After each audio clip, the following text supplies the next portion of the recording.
Le multi-état est le composant idéal pour réaliser des animations. Aujourd'hui, nous allons comprendre le fonctionnement de ce composant en créant une étoile qui clignote. Je commence par insérer mon composant. La zone créée sur mon écran représente la zone visible de mon multi-état. Je double-clique dessus pour l'éditer. Une fois dedans, je peux y insérer ce que je veux. Là, il va s'agir d'une forme, mais ça pourrait être tout autre chose. Un texte, une image, un composant par exemple.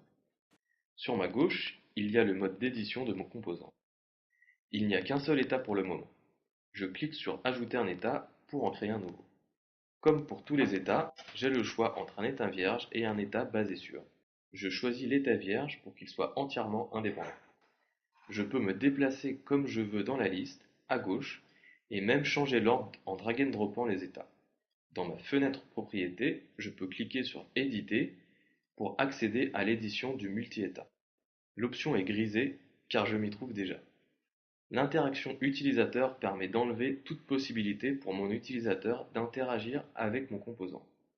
Et l'état par défaut, je peux en définir un pour qu'il apparaisse toujours au chargement de mon composant.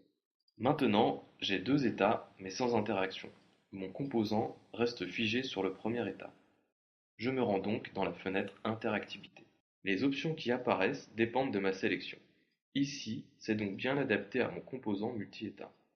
J'ai une liste de déclencheurs basiques et de déclencheurs avancés liés à ce que j'ai créé sur mon composant. Ici, l'affichage de mon état.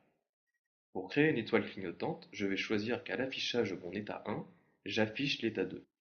Pour cela, je choisis l'action de composant. Ce menu orange signale que je dois choisir le composant correspondant. Ici, il s'agit d'un multi-état. Une fois que je l'ai sélectionné, j'ai accès à une liste d'options spécifiques. Je choisis d'afficher l'état sélectionné et je choisis l'état 2. Pour créer une boucle, je fais la même chose dans l'autre sens.